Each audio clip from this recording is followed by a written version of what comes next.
of elections.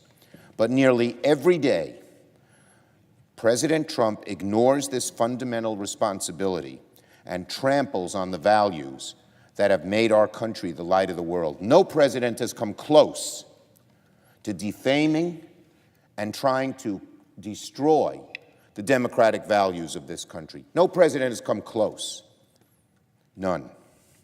This morning, for what seemed like the millionth time, the president angrily, wildly, and baselessly ranted about the special counsel's investigation.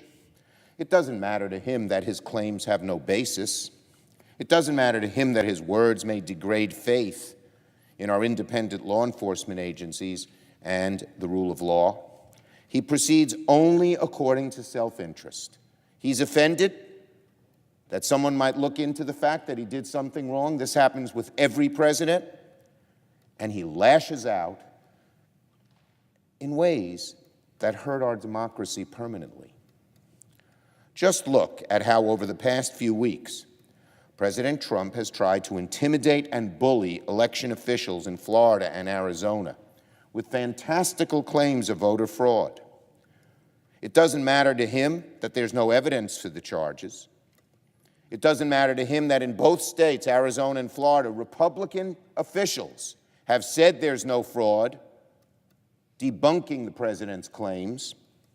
It doesn't matter to him that his claims erode faith in the integrity of our elections among a segment of his supporters. If the president thinks it'll help him personally, he'll say it.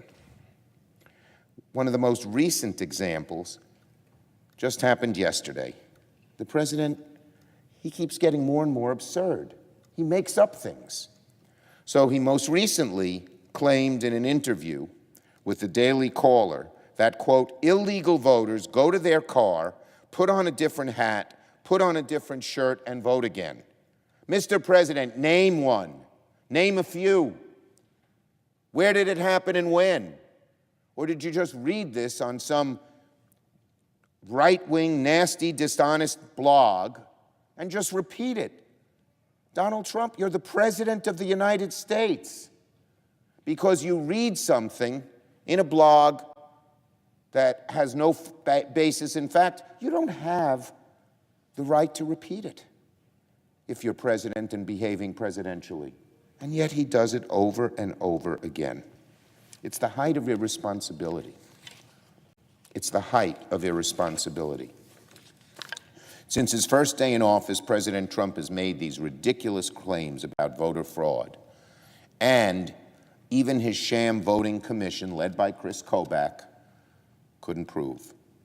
The real disgrace is how low the president and some Republicans will stoop to preventing American citizens from exercising their right to vote, and how far they'll go to undermine faith in our democracy, even to the point of disenfranchising military voters, people who may be overseas defending our freedom, risking their lives, who want to vote. And if their ballot doesn't come in exactly at the right moment, they shouldn't be counted. Disgraceful. The tendency is to treat the president's words, oh, that's our modern partisan politics. Well, we have too much partisan politics. But the truth is, the president's blatant disregard for basic norms, constitutional constraints, and truth is unique to him. No president has come close to going as far to destroying democratic norms. He is doing severe and possibly irreparable damage to our democracy, all to suit his goal, and often it seems just his ego. So, Democrats, we condemn this behavior, but where are our Republican friends? They should know better. They do know better. I hear the private chatter. The silence of the Republican majority as the president takes an axe to democratic norms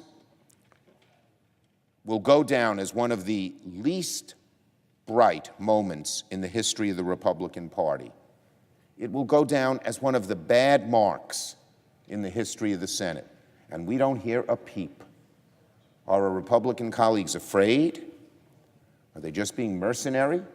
After this last election, I wouldn't think that would be the case. Trump didn't lead them to overwhelming victory. When are we going to hear from them? This is not an issue of partisanship. When a president, Democrat or Republican, does so much to destroy democratic norms, does so much to just make up things like people went into a car, put on a different hat and shirt, and then voted, where are our colleagues decrying this, at least saying the president shouldn't do it? Their embrace of the president, who they know has done so many bad